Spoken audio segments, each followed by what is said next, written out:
Live stream's beginning now. Hey, y'all, if you're over there on TikTok, come on over. You can come on YouTube, live stream.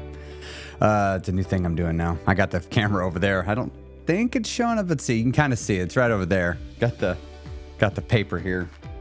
Something I've been thinking about doing just to get my YouTube going, because this is where I'm going to be doing all my live streams for the foreseeable. I mean, I may do some other stuff, but Missy said, I got the Facebook notification. Honestly, was surprised it was current. Facebook is wonky. Yeah. Missy just put that here. My Facebook has an @everyone feature where I can do @everyone and it's supposed to notify.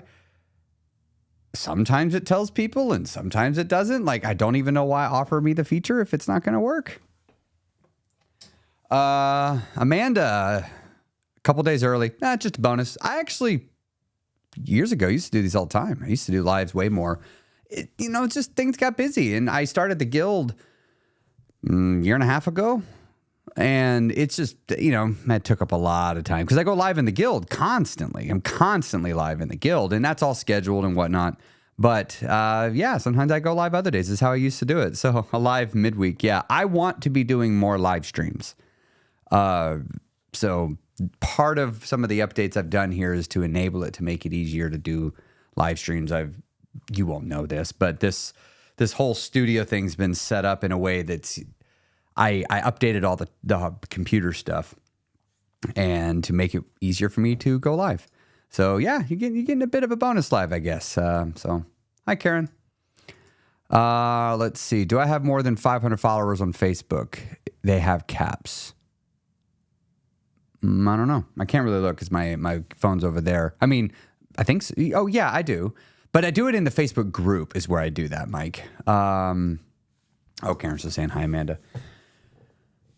Not complaining. Hey, I'm super glad to do more live streams. I love doing live streams. Back when I used to do them a lot. But what I would do is they would just be random, and I would do mini lives, as I call them.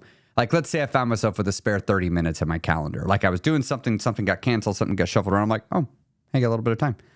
Right now, I was in between tasks, and I wasn't quite ready to switch to the next one. And the last one was frustrating me, so I needed to step away from it.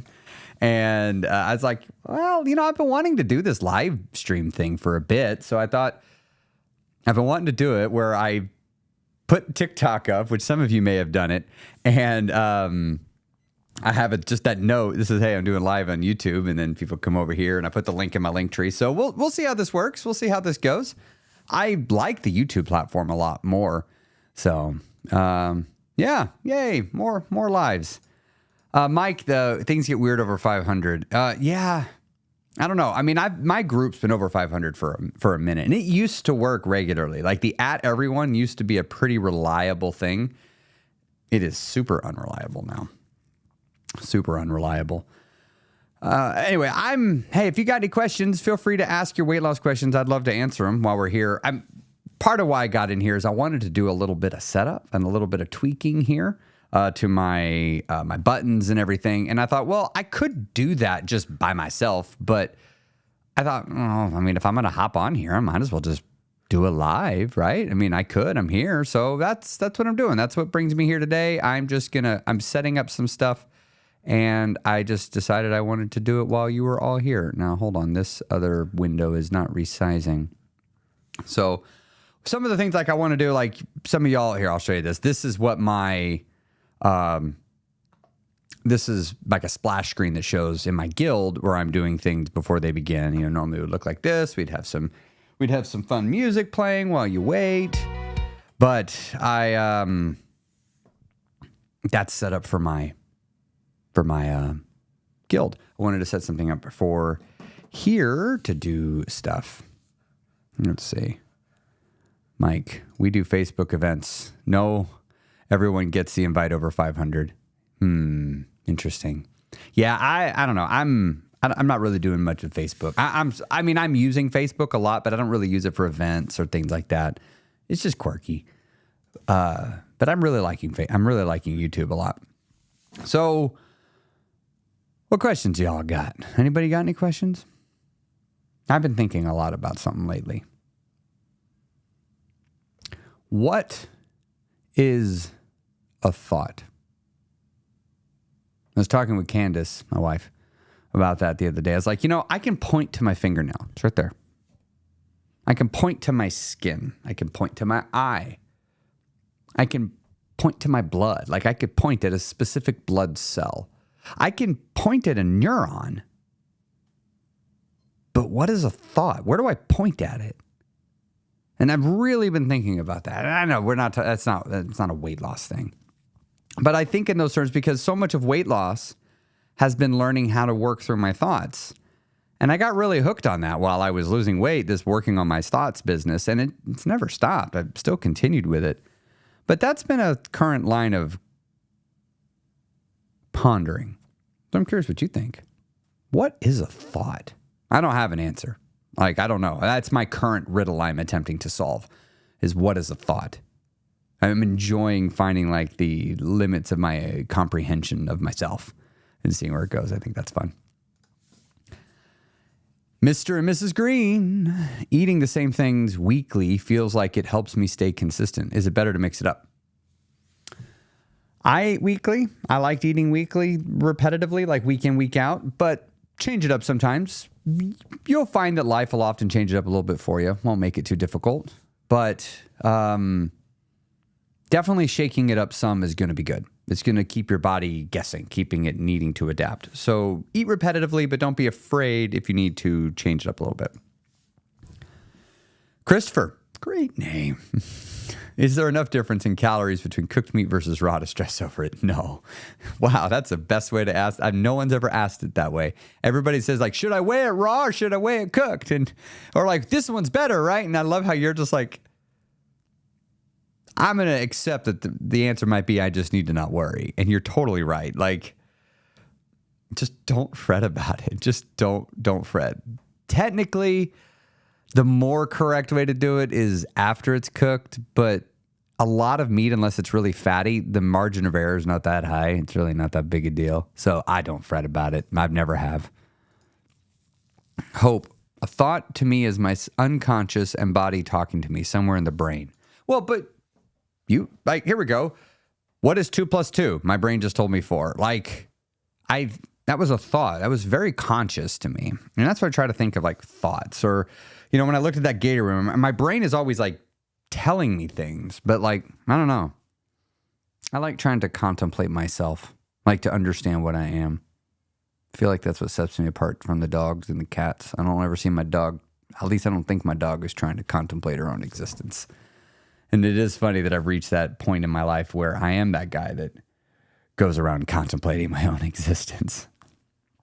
But I set off to lose weight thinking it was going to make me happy. And I discovered the happiness along the way. And then I kept losing weight.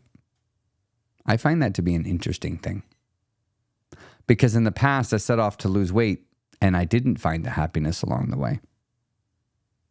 And I ended up gaining the weight back. I wonder, is there a correlation between that? I've wondered that. It's something I've been thinking a lot about. Sorry, I'm looking at some other things here, some other tweaks that I could make. I don't think I'm going to get into those right now. Honestly, that seems like a bunch of headache. I am writing a book on weight loss right now. Well, I suppose I could say it's on weight loss. I mean, it's about change, but weight loss is the main point of focus for that. But it's interesting to sit down and write a book about weight loss because it's requiring me to organize information in a way that I've never done it before. I've largely been very much... I either talk very much at a huge population level, like on TikTok or something like that, where I'm giving advice that's generally applicable to the masses. But I'm really seeing generally applicable information does not always work for the individual. And I think we know that. And a lot of my stuff, I'm like, I really like giving that individualized information. But I've always done it from like a coaching standpoint or a content creation standpoint. I've never done it as a book. And it was fascinating when I've sat down to start writing the book. I had to figure out who I was writing it to. Like, who is this book for? I mean, because here's my dilemma. And I'm actually working this dilemma right now. Oops, I think I just knocked down my sign. Hold on. Yeah, come on. That's what I get for knocking down my sign. I went and grabbed this book because I saw it. And I acted on impulse. Now my brain. Hold on, I gotta fix. Oh wait, I gotta fix this. Hold on. I'm coming, TikTok. Don't you worry. I'm coming. I'll fix it.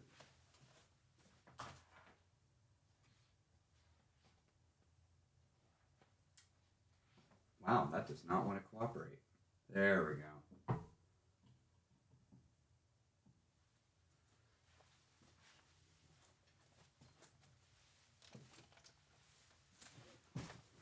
Excellent. Fixed it. Let's take this book. Tony Robbins, Awaken the Giant Within. It's been around for ages. I've shown this before, but in here, this is the receipt for when I bought this. I bought this in Midvale, Utah. Barnes & Noble on 71 South, 13th East.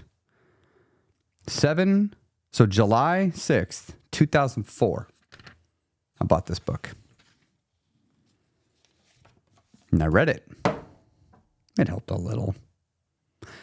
But the problem I had with this book, it was way too big. Like, look at this thing. This is gargantuan. Like, you are not digesting this in any short period of time. Is everything in here great and good? Yeah, but wow. It's so big to almost be too difficult to use.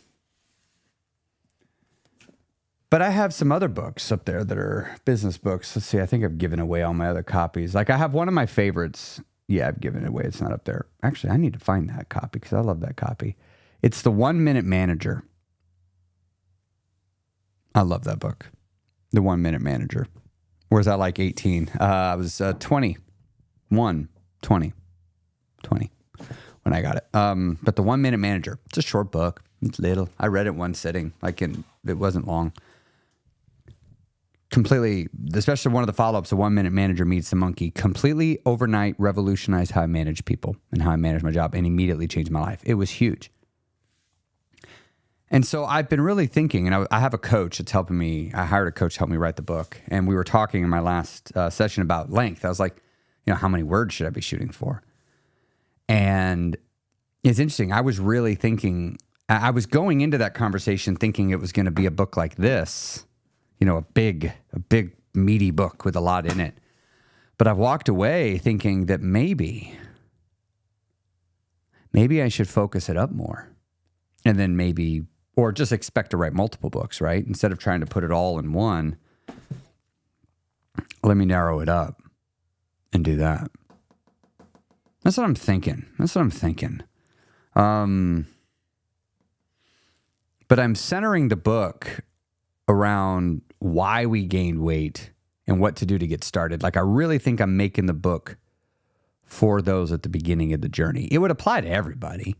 I mean, it would be useful for everyone, but I'm realizing there's principles that need to be taught and learned early on, and then you learn the later ones as you go. I'm learning that if I give advice too early in a person's journey, it just confuses things.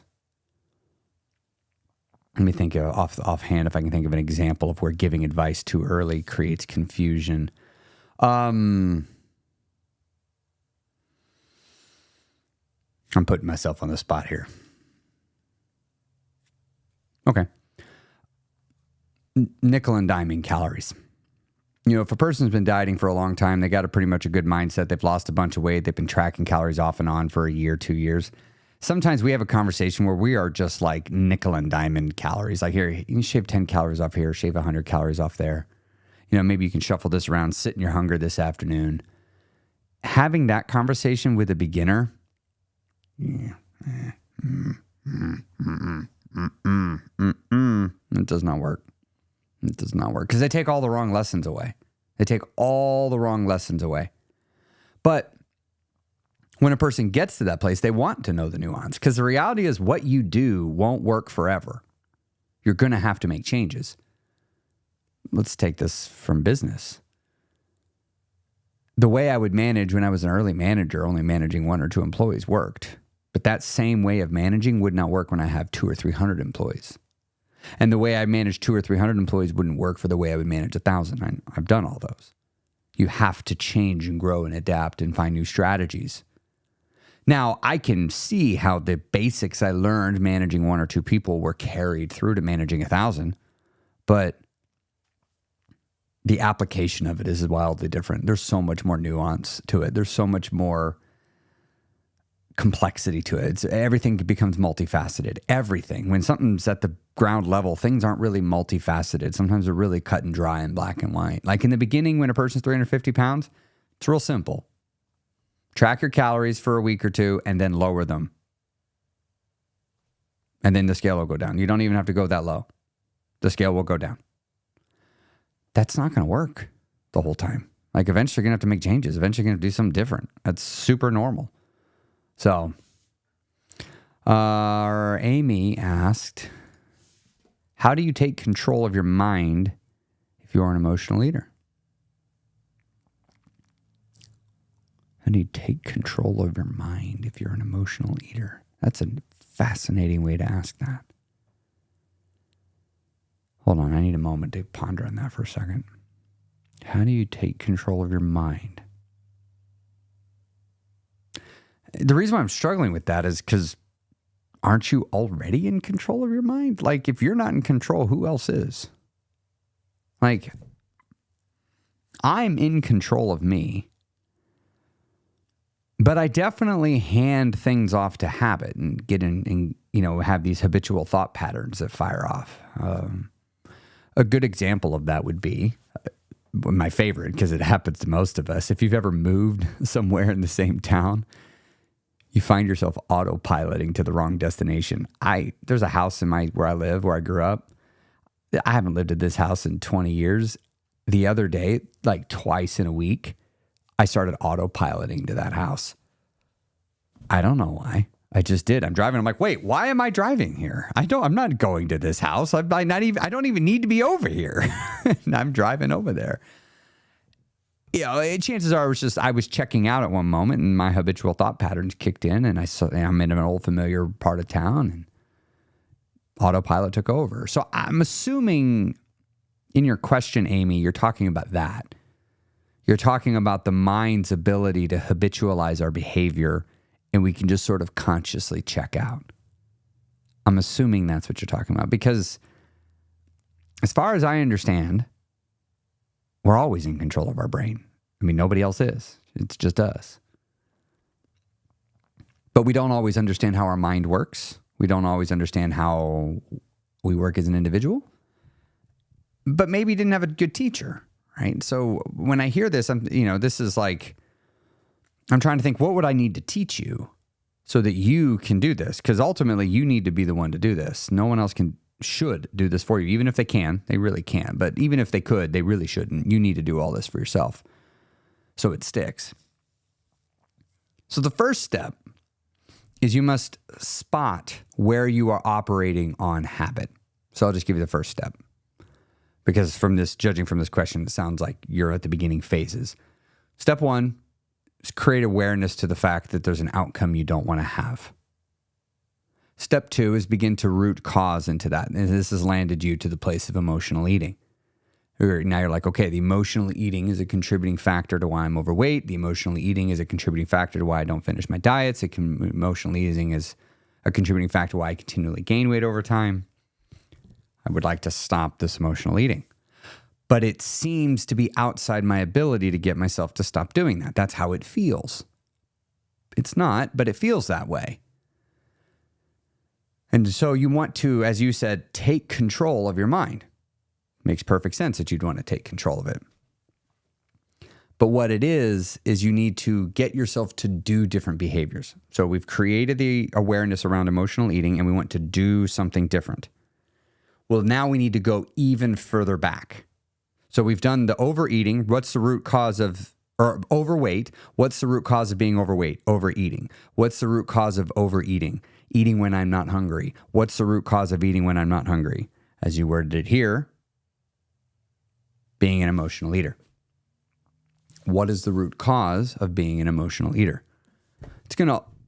We'll keep going, but we're going to end, this road is going to end with your thoughts. We'll find all sorts of things between emotional eating and thoughts, but that's where the road ends. So rather than us going through the whole thing, I'll just give you the ending. So if the work is done in my thoughts to overcome my emotional eating, what do we do? Step one, once you're there, you're at that place of you now understand it's the thoughts, is you must begin to see when you are checking out. You need to see when you're checking out, and then you need to look at the thoughts. You need to see what is happening. You need to slow them down and look at each one. The cool thing is, when you observe a habitual thought pattern, it weakens it just because you've observed it. When you talk about in the context here of like, take control of your mind, I'm reading that as the implication is I don't feel in control. Well, what we're talking about is a habitual thought pattern is firing off. You're unaware that it's firing off. So you feel out of control. You're not out of control, but you feel like you are because the habitual thought pattern is running. If it is operating in the background, by extension, you're unaware of it. But if you begin to look at it, you are now aware of it, and it's no longer going to work automatically. You'll have the ability to interact with the individual thoughts. There is more to do beyond here. This is just the next step, is to find yourself to this place where you're witnessing your thoughts prior to the emotional eat, and you're seeing what's happening, and your thoughts as you're emotional eating. You will find just the act of you witnessing and observing them consciously will result in you making different choices. I don't know what choices you will make, but you will make some different ones. And when you look at them, your brain will have no choice but to slow down. A habitual thought pattern. Object lesson time. No, hold on. Let me grab it over here.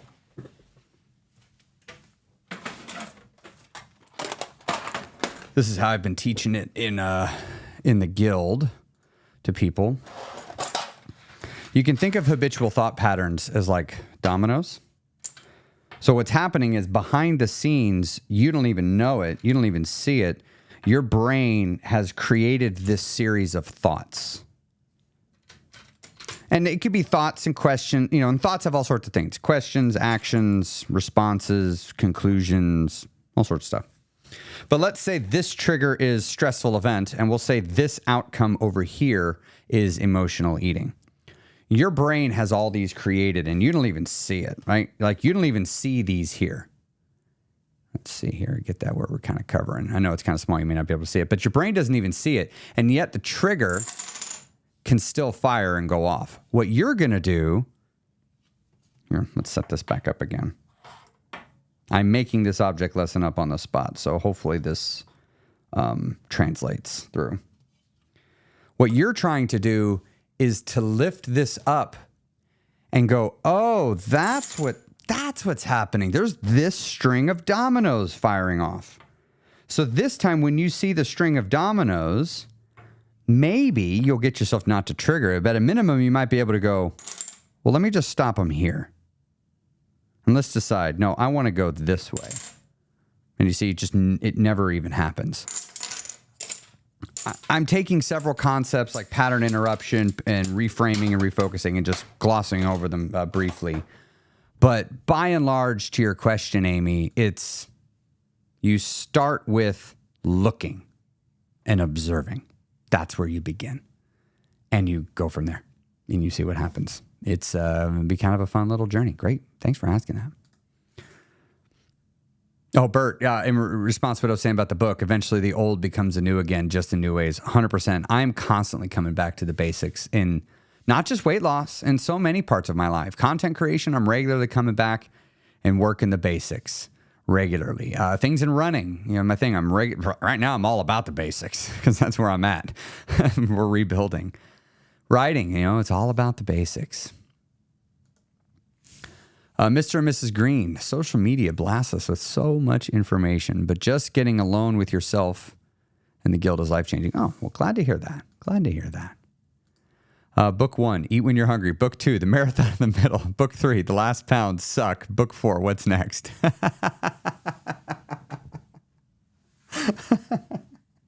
The Last Pound Suck. Oh, so that...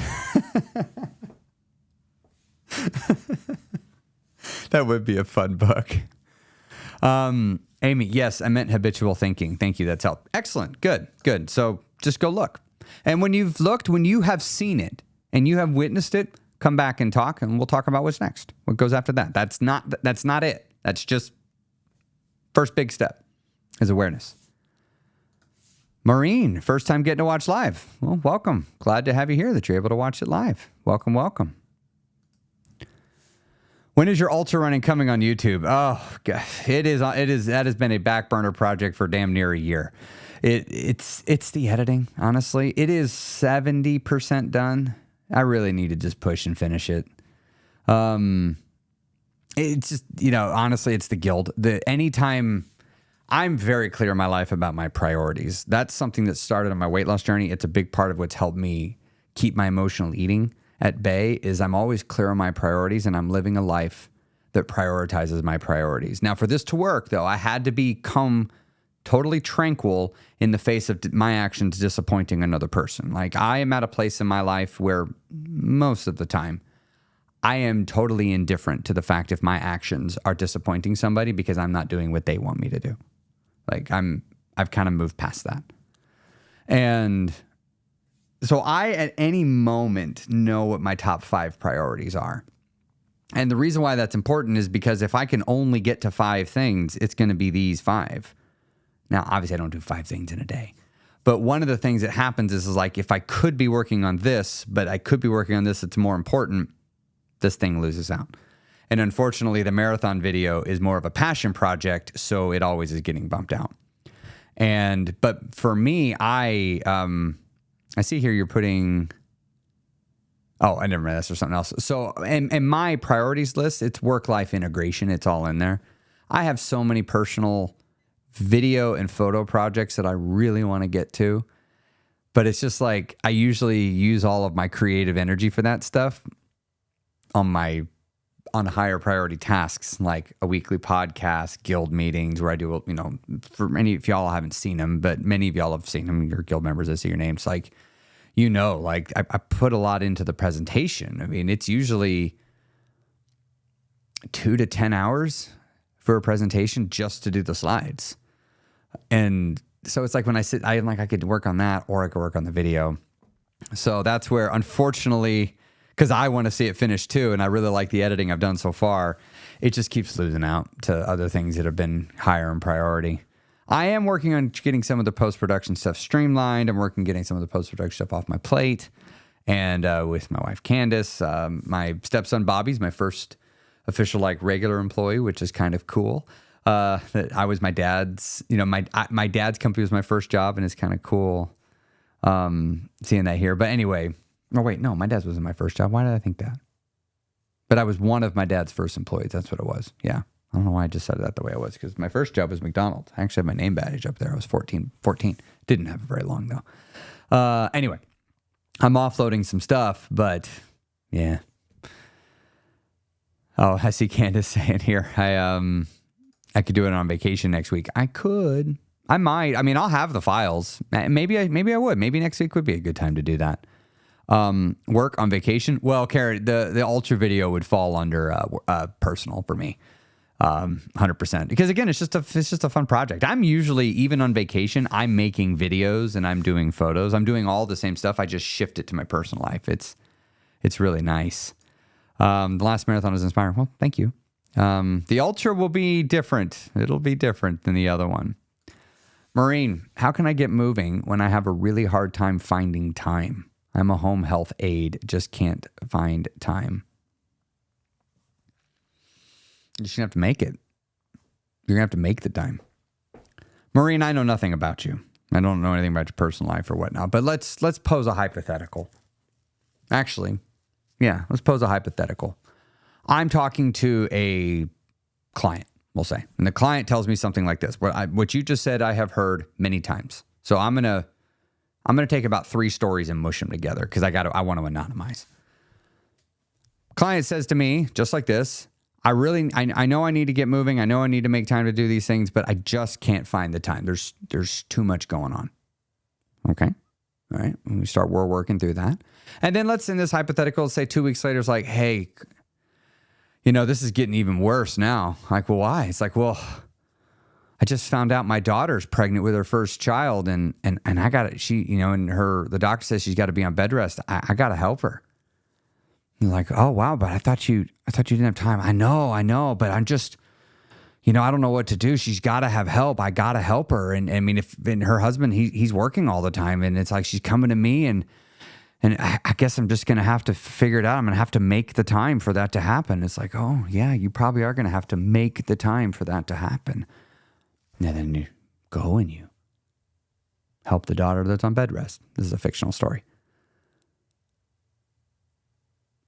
So Maureen, let's say there was someone personal in your life and they said, hey, I needed help. And you are the only person. Let's say I don't know, maybe you have a kid or maybe you have a parent and you're the only one and they need you. And I imagine you may say something to yourself along the lines of like, I don't know what I'm going to do, but I'm going to have to make the time. You're going to go somewhere and sacrifice something to create space in your schedule. You may have to give up an activity, or you may have to reimagine an activity to create space in your schedule. You see, you have the time. You and I both have 24 hours in a day. And I'm not getting into this whole thing about that, but you and I have the same amount of time. The difference is priority. Now, what I was saying earlier is I am very clear on what my top 5 priorities are. And I'm very clear with myself that my personal health will always be a top 5 priority. Always. Period. Something else will get bumped off before that. And I have bumped off many things that most people would say were sacred to make sure that my personal health stays on that. To make sure my taking care of my body and my mind is always in my top 5 priority. Because then it's far more easy for me to make the space. The reason why you can't find the time, Maureen, is because you're not saying no enough. You need to say no more. I don't know what you need to say no to, though. You might need to say no to people. You might need to say no to commitments. You might need to say no to a job. You might need to say no to a relationship. You might need to say no to TV, to TikTok, to a certain chair, to a certain activity, to a certain route home. There are things in your life that you need to say no to, decisions that you've been making that you need to stop making them in the way you've been making them. You need to shake up your life to create the time. If you truly don't have time to move, then you need to make the time. That's how you're going to do it. I don't know what you're going to do, though, to make the time. I don't know what sacrifices you're going to have to make, but I can tell you for me, every time in my life, if I've needed to get to something, it has come down to me saying no. My weight loss journey, for me to be successful, I had to say no to a lot of people, a lot of things. I had to just say no. I got really comfortable. I heard somebody later on, they were talking about it in business, but the mentality 100% translates to what I did on my weight loss. Man, I did it for my business too, is you enter into a season of no. A season of no. Basically, you take all the answers to taking your time. The defaults are switched to no. Your defaults are no longer yes. Many of you, the reason why you don't have time is your default is set to yes. So if somebody comes up and needs you, you're starting with a yes and you're just hoping for a reason or looking for a reason to be told no. No, it needs to go the other way. Person comes up, the default answer is no, and they got to give you a compelling reason why you should flip it to a yes. And then you have to hold the line. But if you still are a person that can be controlled by the guilt within another person, if another person can use guilt to manipulate you, this is going to be really challenging because you're going to say no to some people that have been used to you saying yes, and they're going to use guilt and shame to try to manipulate you into doing what they want. They won't know they're doing it. They might know, but this is a kind of a human game that humans like to play where we use guilt and shame to manipulate each other. You're going to feel that. You've got to dial up your immunity, your resistance to that. Because when you go into a season of no, people are not going to like it. if they've been used to always getting yeses from you. So just be wary of that, my fellow travelers. You go into that. Great question. All right. Oh, you're welcome. Yes, you do need to come first. Make sure your needs are coming first. Make sure your needs are a part of your time. And give yourself grace. Look, this may take some time to figure out. It might take a month or two to figure out how to adjust your life, how to tweak your life to make the time. This is where you also must grant yourself a lot of grace. Now don't take 6 months, do it and have nothing to show for it. Like, have something to show for it, some sort of progress. But just be making progress towards improving that. Mandy, flexing that no muscle can be challenging at first, but it gets easier over time, I'm finding, right? It totally does get easier. That no muscle becomes way easier to push and to use the more you use it. And the other thing is, the more you say no to people, here's an interesting thing that starts happening. People stop coming to you for things. They just stop coming to you. Now, I mean, like, I'm really, like, the ability to say no has made my life immeasurably better. Like, right now, I'm not kidding. I'm somewhere between, I don't know, 80, 90, 100 unread text messages. At any moment, I have between 60 and 100 unread text messages. At any moment. I have, I don't know, 100, or here, I can tell you. Let's see, how many unread work emails do I have? 444. Let's not even get to the one that people have access to. There's thousands in there. Every time I nuke it and just go, wipe everything marked, within a few days, it's already back up to several hundred. So, like, every communication channel I have just gets overrun. Instant DMs on social media, they're a hot mess. They've been a hot mess for a long time. Like, those suckers are not even usable. Because if I respond to somebody, when I come back, if they responded, but they've already been bumped down, and so I don't see anything. The thing I had to become comfortable with is just, I'm not a resource for everybody. I mean, I'm just not. And in my personal life, like, my family sometimes will come to me to have me help for things. And I'm just like, you got to understand, I'm not a resource. I know you want me to be a resource, but I'm not. Not that kind. Not a time resource, because I'm pretty picky about my time and where I spend it. But the thing is, people stop asking as much. Scott, is there a time you would suggest practicing intuitive eating versus tracking? Starting to employ the idea of practicing it. I would advise doing both. That's what I'm doing right now. If you want to do both, don't switch. Transition. So I'm ramping my mind up. I'm tempering my mind to the idea of a cut. I don't need. I want. Like, I don't need to. This is very much I just want to. I want to trim down my calories over the next, or not my calories, sorry, my weight. I want to trim down. I've added some muscle mass, and I kind of want to see what it looks like with less body fat on it, and I want to see it with the full 6-pack again. I haven't, normally I've been running around a 4-pack, and I really want to see the full 6-pack again. That's it. I just want to. And I'm not the person that walks around with my shirt off all the time. But like, it's just for me. I like looking at it in the mirror, and I like that my wife likes it. So, like, that's it. That's all I care about. I don't care about anybody else. But I got to cut. And that means I'm cutting at a lower weight. And y'all, it sucks. It sucks. I can tell people the last 20 pounds suck. Well, they suck when that's all you got. Like, it still sucks.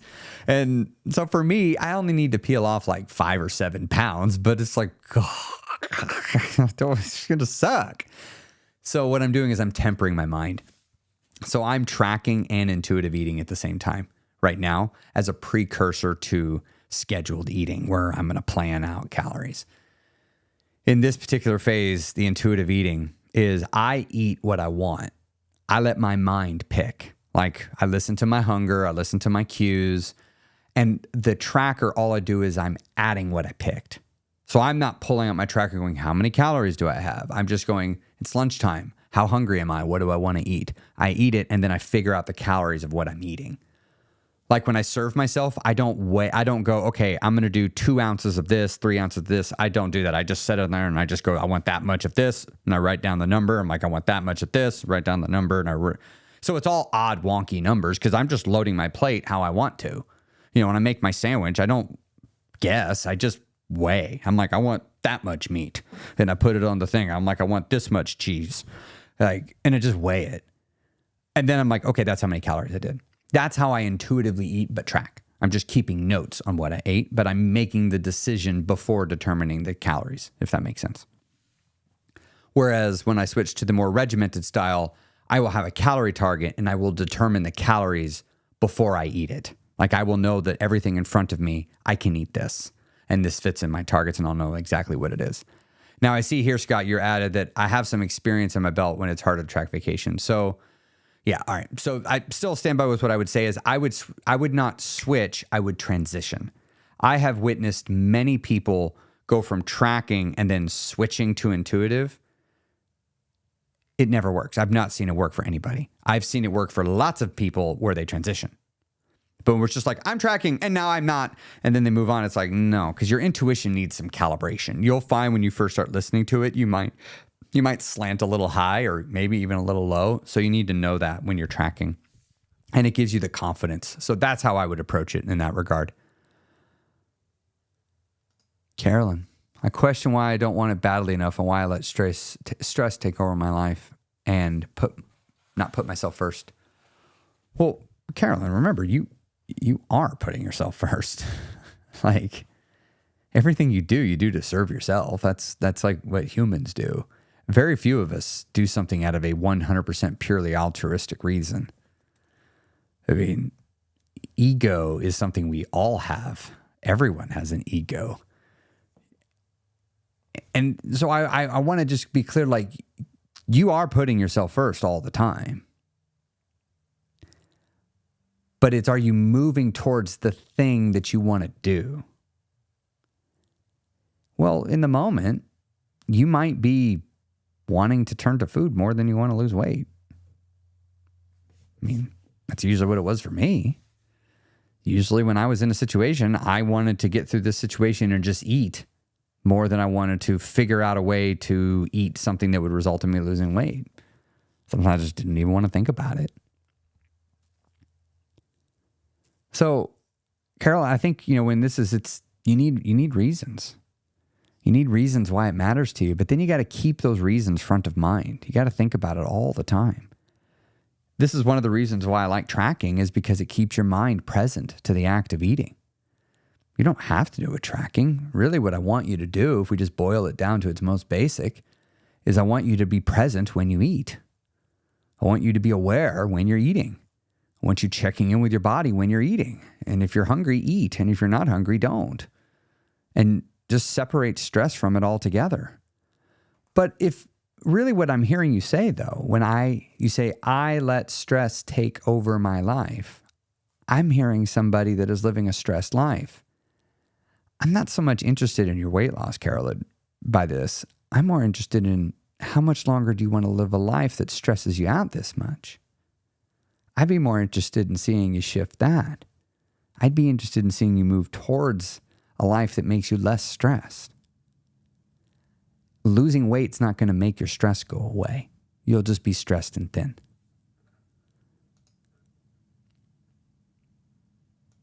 You're welcome, Scott. Glad that helped.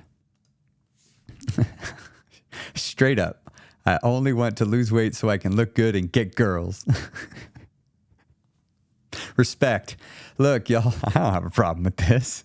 I got no problem with it at all. Love will get people to lose some weight. Now, this may not work for you to keep it off because you might get the girl and be like, well, got the girl. And then you might go back to not caring. So be mindful. Be mindful. This may not work. This may not work, but just, you need more reasons than this. This will be a perfectly great reason, though. This could be a great reason that you'll push your body into dream body territory. This one could totally do it. Hey, Andy. Good to see you, Andy. Oh, I always love seeing you around. How you been? How's life been? All right, let's get back to this one. I saw it earlier. I skipped it. My goal is to run a half marathon. Any tips on how to train for it? Run. I've just been slowly running longer and longer, but I can't run very fast. I run a 10K in 1.25 hours. Well, I don't know what fast means. Like, I know lots of people that they would consider your 1.25 hours as fast. That's an hour and 15 minutes. Come on now. Stop raining on your parade. Judging it. You could have left that part off. You could have just said, I run a 10K at 1.25 hours and left off the So you just keep doing what you're doing. You just keep running. The speed will come. I mean, if you want to chase speed and make a regimented plan, go for it. But if this is your first one, just go run it and complete it and enjoy the fact that you're able to do it and that you're running it. A couple tips I would say is look at your volume as weekly, not daily, not per run. So track your weekly volume and increase it by about 10% per week. Of course, listen to your body. If your body is like doing really good and maybe you can push it a teeny bit for 1 week, that's fine. You could push up and then push right back if you wanted. Not the end of the world. If you find your body is like, it's hurting, you might dip down for 1 week and then go right back. That's fine. But just try to have it where at least every 2 or 3 weeks, you've increased your weekly volume. And I think that's a great, slow, steady way of increasing running where you don't really have to stress about it and it can be nice and fun. You might have a training schedule that might require you to increase it a little faster.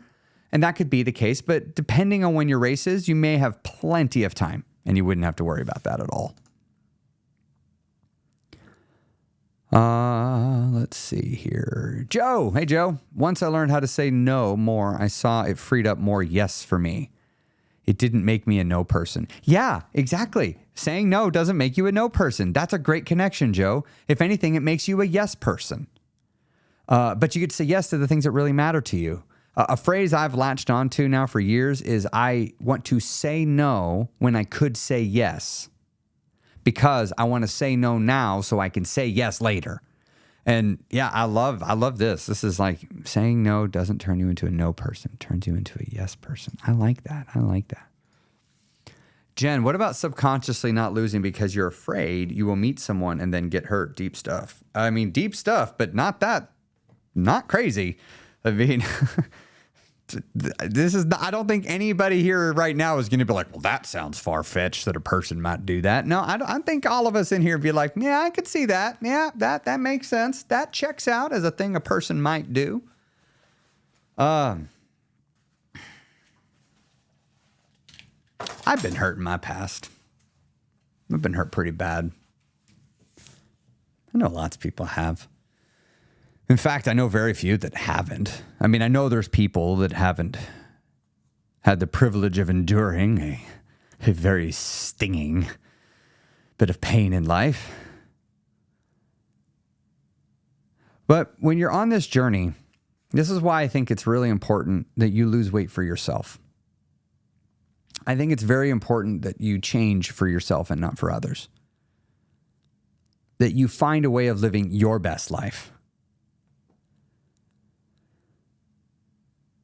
It's when you find your best life and you be you and you live your life, unapologetically you, the right person will wander into your life because the wrong people will be repelled. You'll repel them. They won't even want to be in your life because you don't work. And the right person will find that you are exactly their jam. You're exactly what they're looking for. Because you cut through all the noise and leave yourself open for the right one. When you meet the right one, you know something's up. You know. When you meet someone that vibes with you, like you're on the same vibe, you're not forcing it, you're not settling, you're not being convenient. No, you're like, this is not convenient, in fact. I'm not looking for this. And then you feel the vibe and you're like, there's a vibe. When you feel that, this stuff will melt away. But you've got to create the opportunity for that to happen. And this is going to begin with healing in some way. So if an individual, here's what I would tell someone. If a person has this fear in this comment, I would say you need a couple of philosophies that you need to adopt within you at your core DNA level. Number one, it is better to be alone than it is to be with the wrong person. You got to believe that into your bones, that it's better to be alone than it is to be with the wrong person. And number two is you need to believe that I will be lonely sometimes, and that's okay, because it's still better than being with the wrong person. I'm telling you, I have been with the wrong person. Probably many of you have been with the wrong person. You know, being alone and lonely is better than being with that person, being connected to that person. So then you need belief number 3. I am enough by myself. When you are enough by yourself, when you don't need others to feel enough, when your opinion of you matters more than everybody else's opinion, then you will feel safe to let someone in. But understand, when you let them in, you're letting them in behind the walls. You're letting them in where they can hurt you. You're still going to be scared as fuck because you're giving them the knife to your heart. But that's what love is. When you open yourself up for love, you open yourself up for pain. And if you go into that scenario of opening yourself up for love, but not feeling enough on your own, if they were to cut you, that hurts and it might ruin you for a while you recover for a long time. But when you feel like you're enough, you'll know that even if I lose this person, I'll be okay. That doesn't mean I won't lose something. It just means I'll be okay. A relationship, in my opinion, should not be 50%, 50% makes 100%. It should be 100 plus 100 equals 200 because it's not percentages. That's what it needs to be. You come with all of you, everything you have to give. And somebody else comes with all of them, with everything they have to give, and you add it together. But if you come to that relationship with all you have to give, and this person comes here, well, they got way more to give to you than you have to give to them. So, hey, this person probably won't be with you. You'll find someone that will match. So when you find that you're enough, all of a sudden, this person you won't be interested in. You will have no problem saying, nope, nope, nope, no, no, no. Oh, that one's interesting. Huh. You can wait for the right one to show up. The one that's like, this feels right. This vibes with me. So what about this? The way you do it is you just admit that you are afraid. And then you just level up. And you be unapologetically you. And you don't be worried about disappointing others. And you live your best life. That's what I'd say. Andy, the journey's going well, but constantly cycling between it's going great and oh no, it's not. But staying consistent and confident. Yeah. I feel that. I feel that one. All right, let's see. Any other comments come in? No, we didn't really have any other comments. Oh, here we go. Yeah, but 21K will then take over 3 hours. That's a lot. I mean, it is a lot. But so, I mean, you're going to work your way up to it. So when you're thinking of your long, I'll give you one more tip then. One long run a week. One time a week, you need to have a long run where you're doing it by time, not by mileage. So your long run could be an hour. And then your next week, make it an hour and 10 minutes. Then your next week, make it an hour and 25 minutes. Then your next week, make it an hour and 30 minutes. Get to where if you're estimating a 3-hour finish, I'd say at least be able to run for hour 45, 2 minutes, at least, or hour 45, 2 hours, at least be able to do that. You see, when you go to set off to run a marathon, if it's your first time, the actual race will probably be the first time you do it. That'll probably be the first time you run that distance. A lot of people do not run the race distance for the first time prior to the race. So I did not run a marathon for the first time until I ran a marathon. I had not run an 50K for the first time until I ran one. And that's what it's going to be with a lot of times with these races because you're sort of building to that peak. And yeah, 3 hours. I mean, I've run for 7, yeah, I mean, I get it. 3 hours is a while to run, but it's really not that bad. I mean, I've done it many times. It's kind of fun, actually. I think it's an enjoyable experience. All right, I'm going to go ahead and wrap up here. Oh, I've been going for basically an hour. This was fun, y'all. I enjoyed coming here on the live stream. I don't know how many people are here on TikTok because I get the TikTok one going over there. I don't know how many of them are here. I can't see it.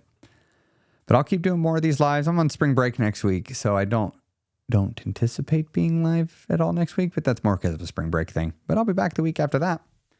And life's going to continue on. I'm going to go for a run because the weather's beautiful. Today's a run day. And I want to run. And then I want to go home. And I want to have dinner.